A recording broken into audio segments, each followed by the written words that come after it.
Alright, so CG has updated Places of Power. The first time that it ran with the tier 3, for whatever reason, every character just didn't have protection, so it kind of made stuff like Malik Drain or Palpatine Unique pretty ridiculously overpowered. Just a significantly easier event, so now that's fixed. I still think this is going to end up being one of the easier tier 3s we've had. Nothing really changed. I'll go through the gameplay footage in a bit, but for mods, the most important thing you really just need to know is that I did move some speed mods just to kind of expedite things. I didn't feel like waiting too much or dealing with my Nihilus being super unfortunate. So he has just speed set, health set, protection primaries, nothing crazy fast, nothing's gonna blow your socks off. Plus 140 set is pretty obtainable speed wise. I think the only other person I remodded is I took the crit avoidance arrow off of Malik specifically and also gave him a potency cross. So you'll see 3 health set, 3 protection primary, and the potency cross. Potency cross we'll get to in a minute with gameplay. You just need him landing shocks a lot. That's how we extend his taunt. As long as we keep him taunting the whole time, then we're pretty much comfortable. Everyone else here, I don't really care about anybody's damage output. It would really just be speed and potency about it, which I think is already what everybody has anyway. Darth Revan might not, but Darth Revan kind of cheats on potency anyway, and yeah, I think solid speed. That's just kind of whatever. Any of them. Palpatine, I think, is actually pretty poorly modded. And 239, but like once you've got your shock loops out, then his body really doesn't matter that much anyway. Probably just could try to sneak some more potency on him, but yeah, you don't really need that much, nothing crazy. And I guess for gear levels, just to show, we have Kylo requirements, so Palpatine is Relic 7, doesn't really matter. I mean, he can take a hit a little bit better. We've got, I mean, you know, armor, health. He's not really falling below 80% health that I can think of pretty much at any point during this run because we're focusing so much on Palpatine basic here. I've got the Zeta that gives him protection back when he shocks. So he gets plenty beefy over the period of this. So yeah, very comfy. Just give him as much potency as you can. All we really care about is stuff not getting resisted. Of course, we can't control the 15% resist, but other than that, we're pretty much fine. Relic 5 Revan, Relic 5 Malik, and just trying to park at the free-to-play stopping gap. Relic 2 Bastila and Gear 12 Nihilus, I believe. Nihilus might not even have... He might have 1 right side. He has 2 right sides. Okay, never mind. But yeah, that gives you an idea. Still a Gear 12. And yeah, alright, let's move on to gameplay. So, one of the big things I noticed going into the run is last time a lot of people got caught up on my turn order with Malik at the start. So just to address this really quickly here, you can see they eventually crit Malik, Malik eventually taunts, and Malik eventually takes his bonus turn. I use the shock here because that gives him this extra taunt extension. So you can see they took a solid 6, 7, 8 turns, and that's a Gear 12 Nihilus who's out there in the open.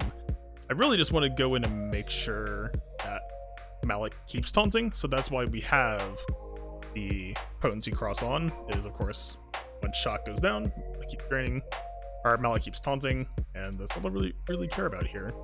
So yeah, just very simple decision making, and honestly most of these ways I'm playing them the exact same. I'm not really hitting that many major buttons aside from stuff like Nihilus Drain. After the first Ferocity that I do, I usually just try to get the cooldown back up for the next wave. Standard. Then yeah, I pretty much just focus on getting shock on everyone, right? Because we really don't need to do that much damage ourselves. Palpatine's unique, taxing Jedi by 20% and then shock targets by 20%. You can see just by the course of them taking turns here, they're killing themselves on Palpatine from all their extra speed here. We don't need to do much, and they can beat up on Malik as much as they want here. That's not gonna help them at all. So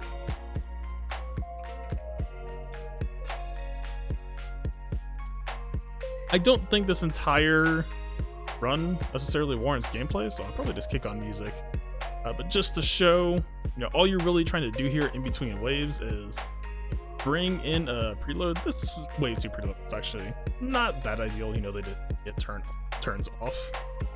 With the targeting there, you'll notice aiming at the stealthily with the double lightsabers. You just want to get shock on her before damaging her, ideally, so that we don't have to worry about her slipping into stealth. And then, if you can get the 5-man insanity to start, I think most of the later waves I had a much better entry than we did here, but we did not get punished this. I wasn't too sure on this drain targeting, just because the assumption was that we could probably just annihilate anyway, but it is worth noting, I don't think, at this point especially, you'll notice I didn't use annihilate. We had the cooldown available, and I think we're already in a pretty good position of control here. We have BSF debuffs out, we have Malak taunting. Everything is in pretty good shape already. Don't blow your cooldowns, like you don't need to blow, right? If we use Basilisk debuff suit and we get the shocks out, we really don't need to nuke the leader. We already won the wave. So, try to set up the next wave. We keep the annihilate. You're really in no danger here as long as they're on basics. They're just hitting Nihilus. Bastila is giving Revan protection regen, and then Palpatine is giving himself protection back. So we have a very, very overall sustainable team. I kind of figured that Nihilus might get pressured out by AoE more sometimes, but you can be like down to 80% here.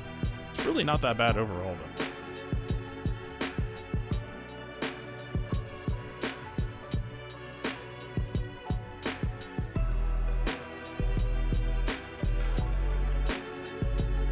So yeah, you can see here, getting towards the end of the wave, we know that we have Nihilus up, and we see that Palpatine is taxing them all pretty hard.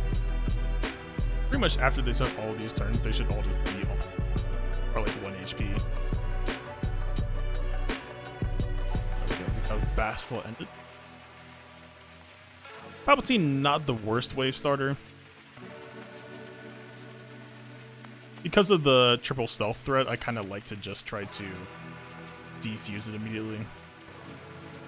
Shock on 2, Annihilate on 1 is a pretty fine solution. This isn't a leader wave, so we don't get that much benefit for annihilating, but as long as we get the cooldowns back, it's all that really matters here.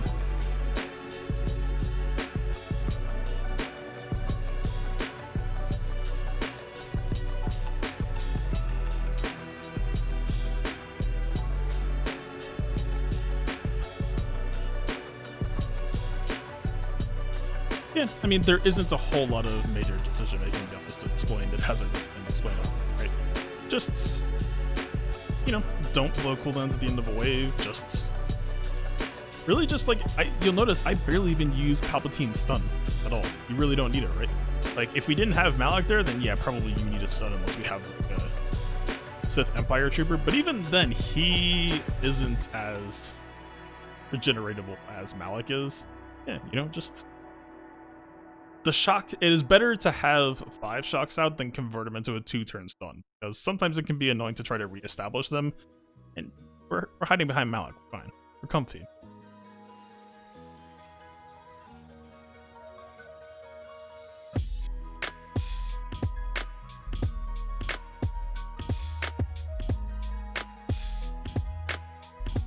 And yeah, this is what you want here.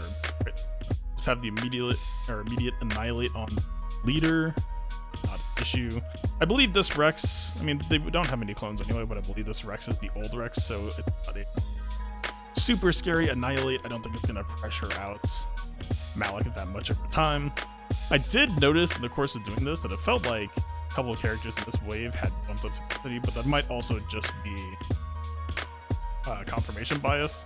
Again, kind of showing it. I didn't have the craziest potency mods equipped, so if that was a concern, you could just mod around it. It's fine. I mean, we do have tenacity down on Malak basic, but you can see over the course of this run, sometimes just trying to spread it out just to try to help the assist on getting stuff set up. Yeah, honestly, thinking through the rest of this event, through the rest of this run, I don't think there's that much else to explain. I was already kind of getting a bit repetitive there, so I'm just gonna turn on some music. If you need to see the rest of it played out, then he'll be here for you. Other than that, happy hunting and get that tier 3.